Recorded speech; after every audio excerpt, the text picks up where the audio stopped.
క్రీస్తు సిలువలో పలికిన 6వ మాట. యోహాను 19 అధ్యాయం 30వ వచనం. యేసు ఆ చిరుక పుచ్చుకొని సమాప్తమైనదని చెప్పి తల వంచి ఆత్మను అప్పగించెను. ఈ యొక్క 6వ మాటను చూస్తే కనుక సమాప్తమైనదని యేసు ప్రభువారు శిలువలో పలికిన 6వ మాట మనం చూస్తే కనుక సమాప్తమైంది. యేసు ప్రభువారు తన 3.5 సంవత్సరాల పరిచర్యలో తండ్రి అయిన దేవుడు తనకు అప్పచెప్పిన ఆ పరిచర్యను సమాప్తం చేశారు. అందుకే నన్ను సమాప్తమయ్యి ఆయన ఏం చేశారంటే తల వంచి తన పని అయిపోయింది, ఇక్కడతో నా తండ్రి అయిన దేవుడు నాకు అప్పచెప్పిన పని ఇక్కడతో అయిపోయింది అని అంటూ ఆయన పనిని అప్పచెప్పినట్టుగా మనం చూడగలుగుతాం. అంటే నమ్మకంగా మనం చేయబడిన పనిని నమ్మకంగా ఏం చేయాలంటే సమాప్తం చేయాలి. చాలామంది ఏం చేస్తారంటే ఆ పనిని మధ్యలో ఆపేస్తారు. తర్వాత పని ఎవరైనా చేయొచ్చులే అని సగం చేసి సగం ఆపేస్తారు. కానీ యేసు ప్రభువారు ఆయన పనిని పూర్తిగా కొనసాగించేసి తలవాల్చినట్టుగా మనం చూడగలుగుతాం. ఈ మాట మనం చూస్తే కనుక మనకు అప్పజెప్పిన పనిని మనం ఏం చేయాలంటే సమాప్తం పరిపూర్ణ చేయాలి. మధ్యలో ఆగిపోకుండా మనం ఇందులో కొన్ని మాటలు మనం ధ్యానం చేద్దాం. ఈ మాటలు మనం చూస్తే కనుక యేసు తనకు తండ్రికి అప్పగించిన ప్రతి పనిని గొప్పగా ముగించి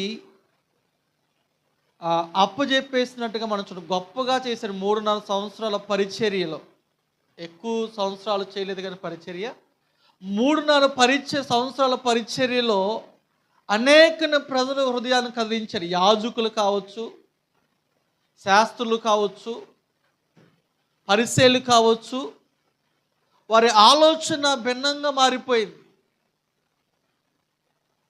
వారి ఆలోచన భిన్నంగా మారిపోయిన ఈ పరిస్థితుల్లో అప్పజెప్పిన పరిచర్యలో అప్పజెప్పిన పనిని 3.5 సంవత్సరాలు గొప్పగా చేశారు. సాధారణంగా లేదు కానీ అసాధారణమైనగా మార్చబడింది. అంటే మనకు అప్పజెప్పిన పనిలో కూడా ఎలా ఉండాలంటే అది అందరూ ఆశ్చర్యపు రీతిగా మనం కొనసాగించాలి.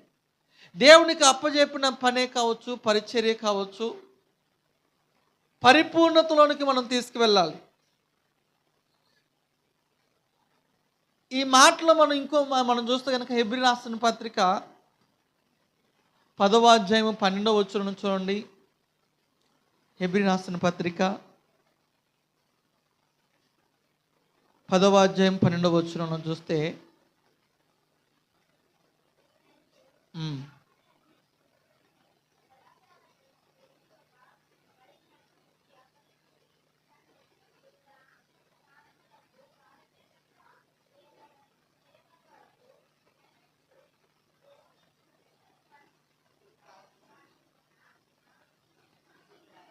యేసు ప్రభువారు ఎలా ఉన్నారని మనం చూస్తే కనుక ఈయనైతే పాపముల నిమిత్తము సదాకాలం నిలుచు ఒక బలిని అర్పించను. యేసు ప్రభువారు ఏం చేశారంట?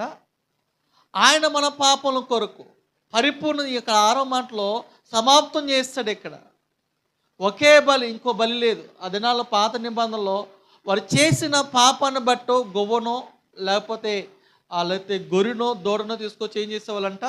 బలర్పించేవాళ్ళు. కానీ ఇక్కడ మనం చూస్తే కనుక అప్పజెప్పిన పనిలో మన పాపముల కొరకు, మన దోషముల కొరకు ఆయన ఏమనంటే బలి ఒకే బలి. అందుకని అంటున్నాడు అక్కడ మనం చూస్తే కనుక మన పాపముల కొరకు పాపం నిమిత్తం సదాకాలం నిలుచు ఒకే బలి. ఇక్కడ మనం చూస్తే కనుక యేసు సిలువపై రక్షణ కొరకు ఈ పనిని పూర్తి చేశారు, సమాప్తం చేశారు. రక్షణ కొరకు, మనకు రక్షణ కొరకు, నరకంలోనికి వెళ్ళిపోకుండా నిత్య రాజ్యానికి వారసులు కావడానికి, ఈ వారసులుగా అవ్వడాలంటే ఆయన అప్పచెప్పిన పనిని సమాప్తం చేయాలి. అందుకని మొదటిగా ఏంటంటే ఆయన సమాప్తం చేశాడు, అంటే మన రక్షణ కొరకు పనిని సమాప్తం చేశాడు. రెండవదిగా మనం చూస్తే కనుక కొలసీ రాసిన పత్రిక 2వ అధ్యాయం 14వ వచనం మనం చూస్తే కనుక మన పాపం రుణమును పూర్తిగా చెల్లించాడు. చూడండి, కొలసీ రాసిన పత్రిక 2వ అధ్యాయం 14వ వచనం.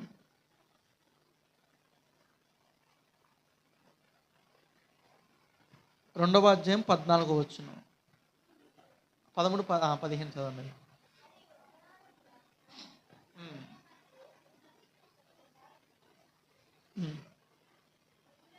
యునుట వలనను మీరు మృతులై ఉండగా దేవుడు రూపకమైన ఆజ్ఞ వలన మన మీద రుణముగాను మనకు విరోధముగాను నిండిన పత్రమును మేకులతో సిలువకు కొట్టి దాని మీద చేరాతను తుడిచివేసి మనకు అడ్డముగా లేకుండా దాన్ని ఎత్తివేసి మన అపరాధములన్నిటిని క్షమించి ఆయనతో కూడా మిమ్మల్ని జీవింపజేసాను. ఇక్కడ మనం చూస్తే కనుక ఏం చేశాడంట, ఆయన సిలువలో ఆయన ఎల్లాడుతూ కూడా మన రుణాలు ఏం చేశాడు,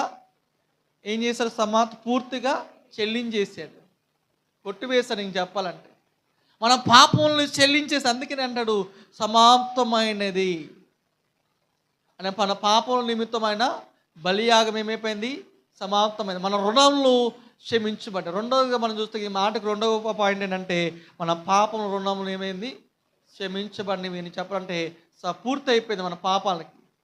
యేసు ప్రభువుని తెలుసుకుంటే మన పాపాలకి విమోచన, అందుకనే సమాప్తం చేశాడు.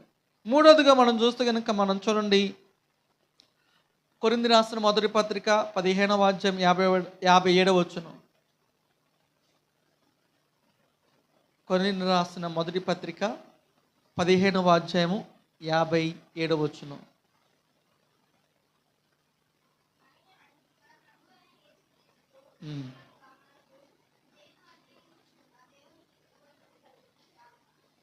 ఇక్కడ మనం చదువుకుంటే కనుక మనం పై వచనం 55 నుంచి చదువుదాం. ఓ మరణమా నీ విజయం ఎక్కడ, ఓ మరణమా నీ ముళ్ళు ఎక్కడ? మరణపు ముళ్ళు పాపము, పాపమునకు బలము ధర్మశాస్త్రం అయినను మన ప్రభుని యేసుక్రీస్తు మూలంగా మనకు జయము అనుగ్రహించెను. ఇక్కడ మనం చూస్తే కనుక పాపం వల్ల వచ్చే జీవితము మరణం. ఆ మరణపు ముళ్ళను విడిచాడు. పాపానికి బలం ఏంటంటే ధర్మశాస్త్రం.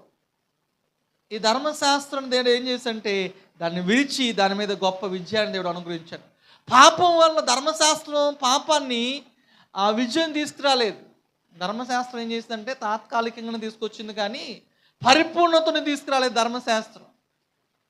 పాపం ఏం చేస్తాడంటే, నువ్వు పాపం చేస్తావా, ఈ బలి అర్పించు అని. అందుకని పరిపూర్ణమైన పాపానికి విమోచన తీసుకురాలేదు. కానీ యేసు ప్రభువారు మన కొరకు చనిపోయారు. యేసు ప్రభువారు మన కొరకు త్యాగమైపోయారు.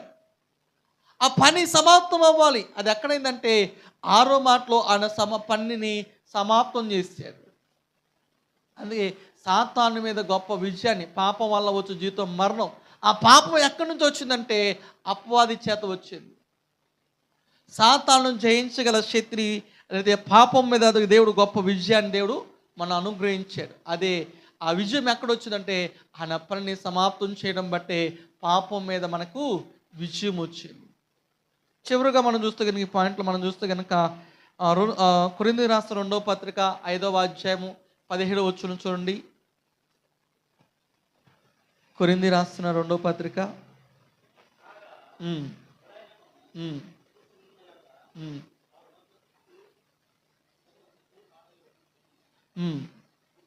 ఇదిగో కొత్త వాయుడు. ఇక్కడ మనం చూస్తే కనుక కొరింథీ రాసిన 2వ పత్రిక 5వ అధ్యాయం 17వ వచనం, కాగా ఎవడైనా క్రీస్తునందున్న వాడు నూతన సృష్టి, పాతవి గతించిపోయినవి.